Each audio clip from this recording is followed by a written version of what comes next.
Today we are going to make a kiwi smoothie. It is a perfect breakfast for people who are in a hurry.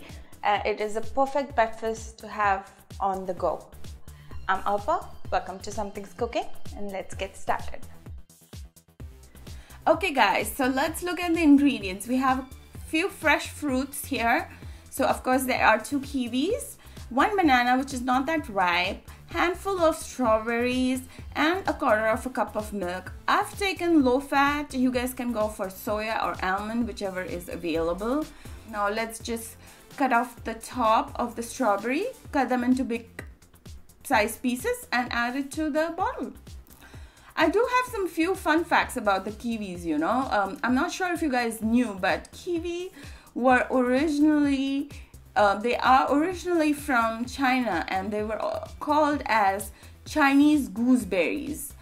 And then when they went to New Zealand, that's when they changed the name to kiwi. Do you guys know that? So now comes the banana. I'm taking almost the whole of the banana. I'm gonna leave a little bit out.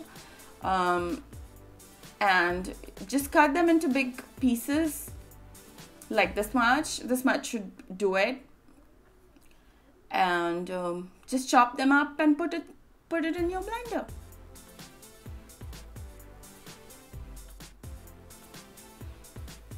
Now take the skin off the kiwi. This is how you do it, you know. Just peel off the skin of the kiwi. And you see those black seeds inside the kiwi? Those are edible. So don't worry, just cut them into big pieces and put them in the blender. Now with all our fruits in the bowl, we're just going to add the milk to it. Now guys, if you are lactose intolerant, then make sure that you avoid the milk and add a handful of ice cubes to it. Now let's just put on the lid and run this baby on. Just look at it. It's so vibrant, just so colorful. Just makes you wanna eat it right then and there. Okay, so let the blender do its job. And it's ready. Now just pour it in a cup or a glass, or put the lid on and take the bottle with you, and your breakfast is done. You are done for the day.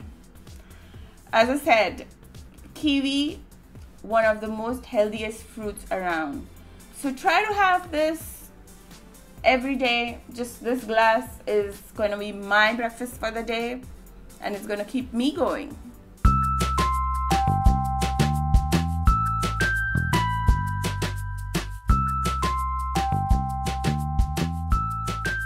Okay guys, so for this what you're gonna need is half a cup of boiled corn. I've taken sweet corn, 1/4 cup of finely diced onions, 1/4 cup of grated cheese, 1/4 cup of finely diced capsicum or bell pepper, chili flakes, and some mixed herbs, and of course a couple of slices of bread. You cannot have a toasty without bread, right?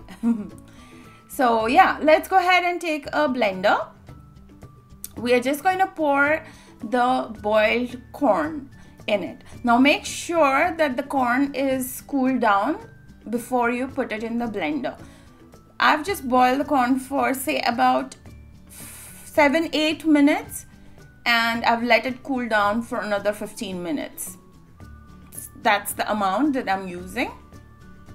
This will make about 3 to 4 sandwiches, and there you go. See how, you know, you can see this over here. I've not made a fine paste, so don't make a fine paste. Make sure that it's nice and coarse. Even if a couple of pieces of full corn are, you know, left over, let it be. It'll give a nice crunch to the sandwiches. Now to this we are going to add the rest of the ingredients. So I'm going to add the onions first, then the capsicum or the bell pepper. Now you can even go for yellow or red. and the cheese. Oops, that cheese just almost fell out of that bowl. And the chili flakes as per your taste, how spicy you want. You know, if you want it to be really spicy, add more. And the mixed herbs. Now we are going to add very little salt to this because cheese already has a little bit of salt content, as well as the mixed herbs that I'm using has a little bit of salt in it. So just be careful with the amount of salt that you add in your mix.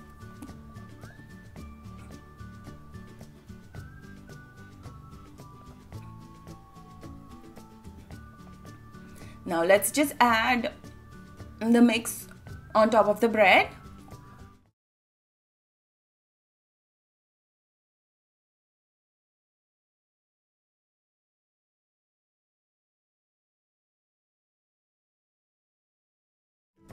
And cover it up. Now as you can see, I have not applied butter on the insides.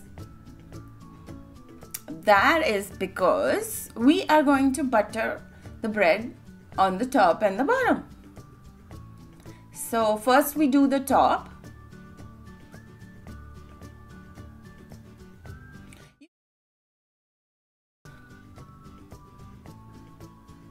This is the toaster that I'm using, Maharaja.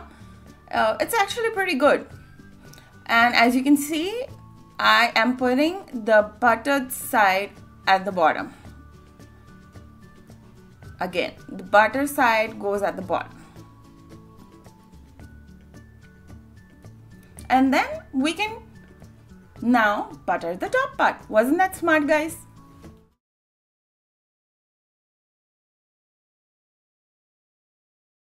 And yeah, set the timer for 2 minutes. Look at that. Look at that. That is exactly where you want your sandwiches to look like. Nice and toasted. And I'm just going to use a pizza cutter. I find pizza cutter so versatile. At least in these places, it's so much better than a knife. Just cut it and enjoy your sandwiches.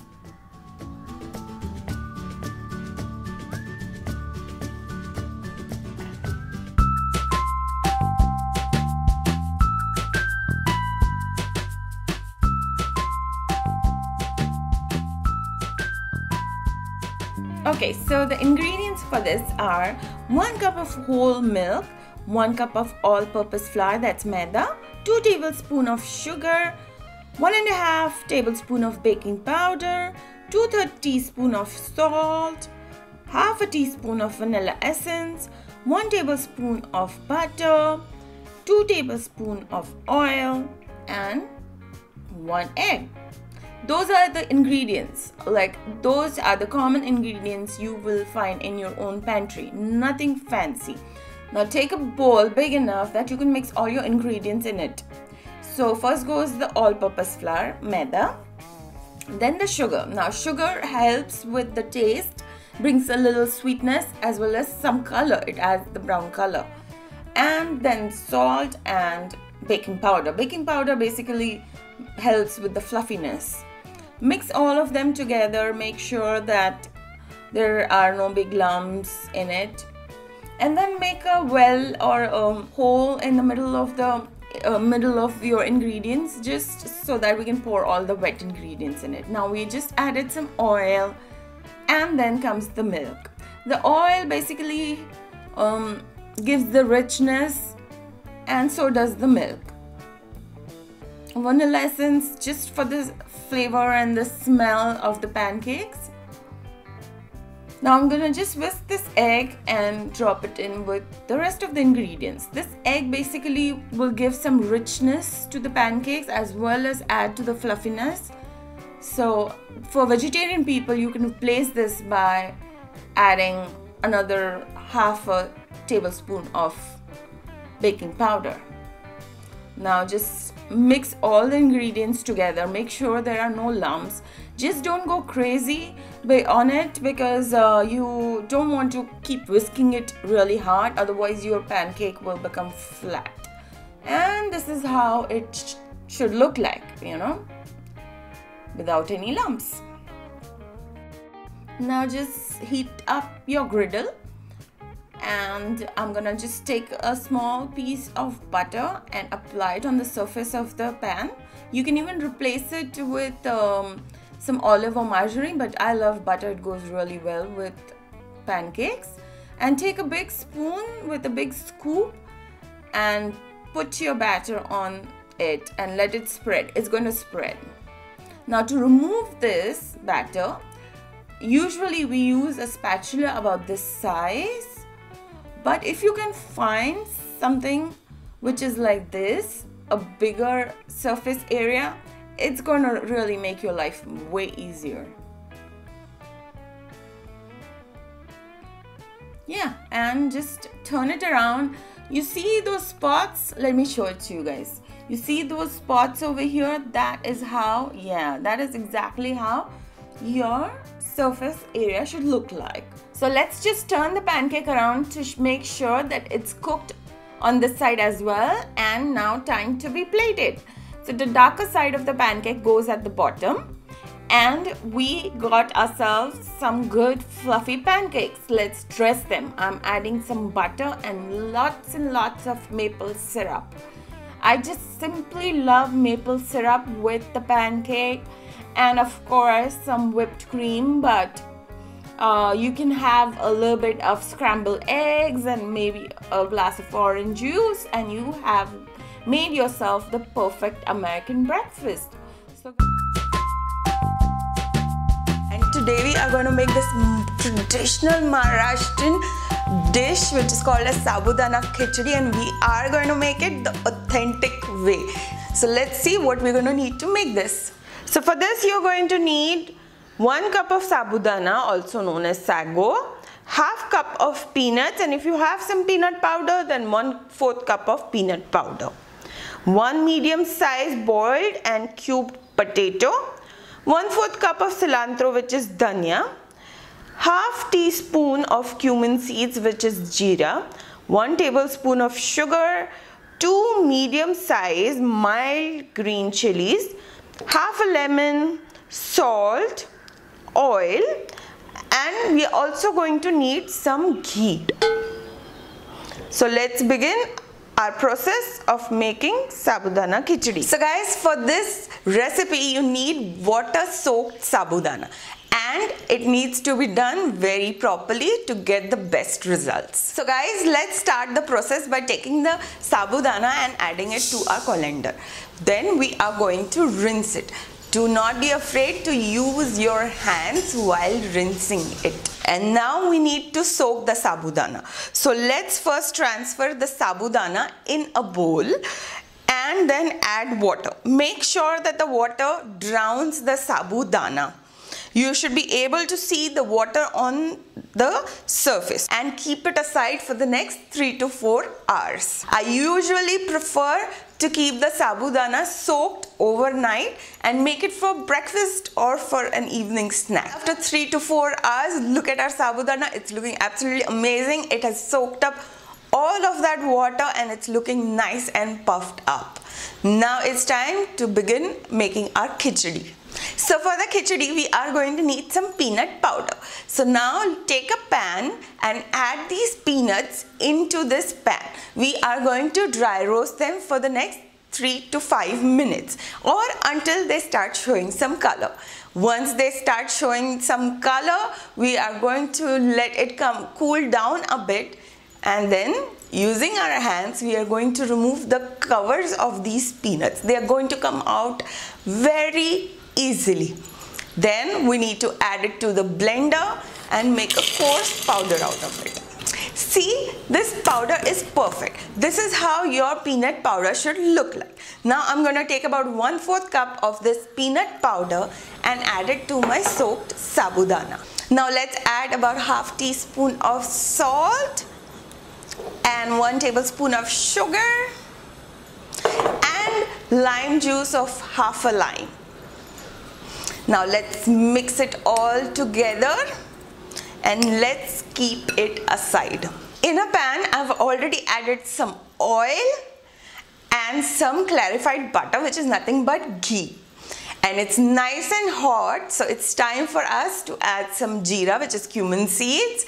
And once it starts sizzling, it's time for us to add some green chilies, followed by the boiled potatoes. I also like to add a little salt, just enough for the potatoes at this point. And we are going to cook this for just about half a minute on medium flame. Half a minute later, let's add the sabudana along with the cilantro, which is dhania, and mix it all well together. Now let's cover it up. Make sure that the flame is on medium and cook it for the next 8 to 10 minutes. Do not forget to stir it in intervals. Once the sabudana starts looking a little transparent, that means it's time for you to turn off the flame and keep the lid on and let it sit for the next 5 minutes. This will help the sabudana to become even more softer. After 5 minutes, guys, it's time for me to serve, and let's garnish it with some fresh dhania and a wedge of lime. And now I am digging in.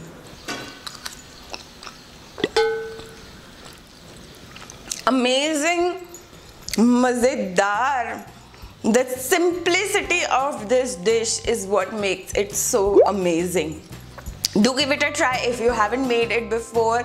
If you have made it before, give this way a try and do let me know what you think about it.